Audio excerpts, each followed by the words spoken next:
અમદાવાદના સરખેજમાં આવેલ ભારતી આશ્રમના ગાદીપતિને લઈને ફરી એકવાર વિવાદ વકર્યો છે। હવેથી હું અહીંયા રહેવાનો છું। બાપ પછી દીકરો ગાદી આવે, દીકરાનો દીકરો ગાદીએ ન આવે।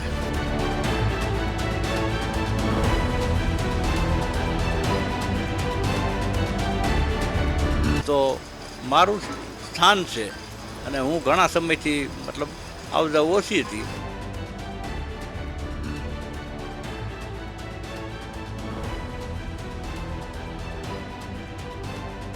વહીવટ કારોબાર આજથી હું કરીશ।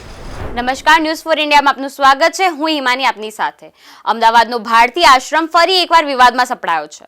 ભારતી આશ્રમ વિવાદમાં આવ્યો છે। ઋષિ ભારતી બાપુ અને હરિહરાનંદ બાપુના સમર્થકો સામસામે આવ્યા હતા। સરખેજમાં આવેલ ભારતી આશ્રમ માટે વિશ્વંભર ભારતી બાપુના શિષ્ય હરિહરાનંદ બાપુએ મોટું એલાન કર્યું છે। ગત રાતે ભારતી આશ્રમ પર હરિહરાનંદ બાપુએ આશ્રમનો કબજો લીધો છે। ઉલ્લેખનીય છે કે અત્યાર સુધી ઋષિ ભારતી બાપુ પાસે આશ્રમનો કબજો હતો, તો હરિહરાનંદ બાપુએ બાઉન્સર અને સૌ સમર્થક સાથે આવી આ આશ્રમના તાળા ખોલાવ્યા હતા। આ દરમિયાન હરિહરાનંદ બાપુએ કહ્યું કે આ આશ્રમ ભારતી બાપુએ મને સોંપ્યો છે। ઉલ્લેખનીય છે કે વિશ્વંભર ભારતી બાપુના બ્રહ્મલીન થયા બાદ આ મોટો વિવાદ સર્જાયો હતો। સરખેજ સ્થિત ભારતી આશ્રમ પર હરિહરાનંદ બાપુએ કબજો કરતા વિવાદ ઉભો થવા પામ્યો છે। તો શું છે સમગ્ર મામલો તે જોઈએ। સરખેજમાં આવેલ ભારતી આશ્રમ ફરી એકવાર વિવાદમાં આવ્યો છે। જગતગુરુ 1008 મહામંડલેશ્વર હરિહરાનંદ બાપુએ પોતાના 100 જેટલા સમર્થકો અને બાઉન્સરો સાથે જૂનાગઢથી આવીને સરખેજના આશ્રમ પર કબજો કરી લીધો છે। પોલીસની હાજરીમાં કોર્ટના ઓર્ડર સાથે તેઓએ પોતાના સમર્થકો સાથે મંદિર પહોંચ્યા હતા। ઉલ્લેખનીય છે કે ભારતી આશ્રમમાં ગાદીને લઈને કોર્ટમાં વિવાદ ચાલતો હતો। ઋષિ ભારતી બાપુ આશ્રમનો છેલ્લા 1.5 વર્ષથી વહીવટ કરતા હતા। અગાઉ આશ્રમનો વહીવટ જગતગુરુ મહામંડલેશ્વર 1008 ભારતી બાપુના હાથમાં હતો। તેમના સ્વર્ગવાસ બાદ ઘણા સમયથી ભારતી આશ્રમના સંચાલનને લઈને ચાલતો વિવાદ કોર્ટમાં પહોંચ્યો હતો। જગતગુરુ મહામંડલેશ્વર 1008 ભારતી બાપુએ 4 આશ્રમોની સ્થાપના કરી હતી। આ 4 આશ્રમોમાંથી 3નું સંચાલન હરિહરાનંદ બાપુના હસ્તકે છે, પરંતુ સરખેજના આ ભારતી આશ્રમનો વહીવટ ઋષિ ભારતી બાપુ કરતા હતા। હરિહરાનંદ બાપુએ સમગ્ર મામલે જણાવ્યું કે ભારતી બાપુના સ્વર્ગવાસ બાદ શિષ્યને જવાબદારી સોંપાય, તેમજ ભારતી બાપુ ઋષિ ભારતીના દાદા ગુરુ હતા, તેથી તેમને કબજો સોંપાય। ઋષિ ભારતી પાસેના રજિસ્ટર અને વસિયતનામા ખોટા છે, તેમજ સત્તાવાર મારી પાસે કબજો છે અને રજિસ્ટર પણ છે।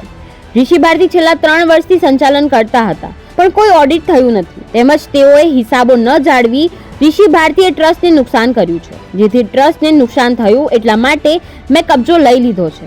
આજથી મેં આ આશ્રમની જવાબદારી સંભાળી લીધી છે, તેમજ હવે હું જ આ આશ્રમની જવાબદારી સંભાળીશ। માહોલ ન બગડે તેના માટે બાઉન્સર અને સમર્થકોને લઈને મેં કબજો લીધો છે। કોર્ટમાં કેસ ચાલે છે, પણ અમારી પાસે કાયદેસરના દસ્તાવેજ છે। હું ઋષિ ભારતીનો ગુરુ છું અને તે મારી સાથે અભદ્ર વર્તન કરતા હતા। ઉપરાંત જગતગુરુ 1008 મહામંડલેશ્વર હરિહરાનંદ બાપુએ અને ટ્રસ્ટીઓએ આશ્રમના નવા મેનેજરની પણ નિમણૂક કરી છે। મીટિંગ બાદ રામભાઈ નરેશભાઈ ગઢવીની મેનેજર તરીકે નિમણૂક કરવામાં આવી છે। તો સાથે જ ભારતી આશ્રમ પર હરિહરાનંદ બાપુએ કબજો લેવા મામલે ઋષિ ભારતી બાપુએ કહ્યું કે મામલો કોર્ટમાં છે અને અમને કોર્ટ પર સંપૂર્ણ વિશ્વાસ છે। કોર્ટ જે નિર્ણય લેશે તે નિર્ણય આખરી રહેશે। અમે કોર્ટના નિર્ણયનું પાલન કરીશું। મારા ગુરુ મહારાજ અનંત વિભૂષિત મહામંડલેશ્વર ભારતી બાપુ બ્રહ્મલીન થઈ ગયા। બ્રહ્મલીન થયા બાદ કંઈક 3 મહિના 4 મહિના વહીવટ વ્યવસ્થિત ચાલ્યો ને બધાય આશ્રમોમાં મારા ગુરુજીએ મારા શિષ્યોને, ભારતી બાપુનો શિષ્ય હું હતો, મારા શિષ્યોને બધાને અલગ અલગ જગ્યાએ વ્યવસ્થા માટે સોંપ્યું હતું। કોઈ મેનેજિંગ ટ્રસ્ટી બનાવ્યા કે મહંત બનાવ્યા એવું કોઈ નહોતું। મહંત મને એકને જ વિલ કરી દીધો હતો, વિલ વસિયત તો સામું આણે ઋષિ ભારતીને સોંપ્યું હતું। એણે ટ્રસ્ટીઓને આરે એટલું બધું અભદ્ર વર્તન કર્યું, ગાળી ગલોચ કર્યા, અને અમારા મુકેશભાઈને તો એક વખત એટલા બધા અકળાઈને બોલી ગયા કે મુકેશભાઈથી સહન ન થયું તો નીકળી ગયા। તો આવું વર્તન આશ્રમની અંદર અને એમાંય ટ્રસ્ટીઓ સાથે તો ન ચાલે। અને બીજું દુકાનોના ભાડા આવે છે, એ ભાડાનો કોઈ પુરાવો છે નહીં, એ ટ્રસ્ટના ખાતામાં જમા કરવા જોઈએ તો ટ્રસ્ટના ખાતામાં જમા થતા નથી। ટાવરનું ભાડું ઘણા સમય ખાધું, પછી મુકેશભાઈને ખ્યાલ આવ્યો એટલે પાછું ટાવરવાળાને બોલાવીને કહી દીધું ટાવરનું ભાડું પાછું ટ્રસ્ટના ખાતામાં મળ્યું. એ સિવાય એક ફ્રોડ ખાતું ખોલાવ્યું વિલાસબેનના નામનું. તો આમાં ટ્રસ્ટમાં કોઈ વિલાસબેન કોઈ છે જ નહીં. તો આવું બધું નાણાકીય ઉત્સાપન કર્યું.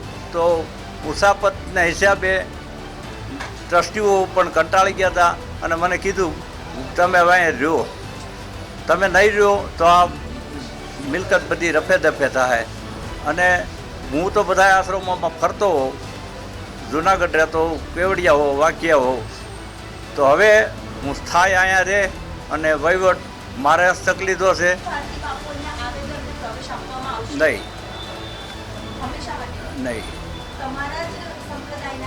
આ સંપ્રદાયના હોય કોઈ દીકરો બાપ હારે અભદ્ર વર્તન કરે તો એની પછી દીકરાને રાખે બાપો, બસ. તો આ ગુરુ શિષ્યની એવી પરંપરા છે, એ મારો શિષ્ય છે. બીજું આજથી અમારા બધાય ટ્રસ્ટીઓ મળી અને રામભાઈ ગઢવી એને મેનેજર પરનું પદ અહીંથી આપવામાં આવે છે. આ લેટર બધાય ટ્રસ્ટીઓ મળી અને આપે લગાડવા. હવેથી હું સરખેજ આશ્રમમાં ભારતીય આશ્રમમાં રહીશ. મને અહીંના મેનેજર તરીકે બાપુએ નિયુક્તિ આપી છે. તો મારી માટે જે કાંઈ બાપુ અહીંથી ઓર્ડર કરશે એનું અહીંયા પાલન થશે અને જે કાંઈ વહીવટ કરવામાં આવશે એ બાપુને અને ટ્રસ્ટીઓને પૂછી અને આ આશ્રમનો વહીવટ મારે કરવાનો રહેશે. અત્યાર સુધી જે કાંઈ હતું મને ખબર નથી. મને આજ તમારી સામે જ નિયુક્તિ આપવામાં આવી છે. જે કાંઈ અહીંયા છે, જે અહીંની પ્રોપર્ટી છે, બાપુને હારે બેસ્યું, ટ્રસ્ટીઓ હારે બેસ્યું અને જે કાંઈ હશે પ્રોપર્ટી એ બધી જ હું અહીંયા યાદી એક બનાવી નાખીશ અને ટ્રસ્ટીઓ જે કાંઈ આગળ વાત કરશે એની પ્રમાણે એના ભાડા લેવામાં આવશે, એની ભાડાની પહોંચ આપવામાં આવશે અને બેંક એકાઉન્ટમાં લેવામાં આવશે. કોઈ ગાદી વિવાદમાં નથી. બાપુ અહીંના મહંત છે, બાપુ અહીંના મેનેજિંગ ટ્રસ્ટી છે, હું અહીંનો મેનેજર છું. એટલે બાપુ છે, કોઈ ગાદી અત્યારે વિવાદમાં અહીંયા કાંઈ છે નહીં. વિવાદ નામની કોઈ વસ્તુ જ નથી.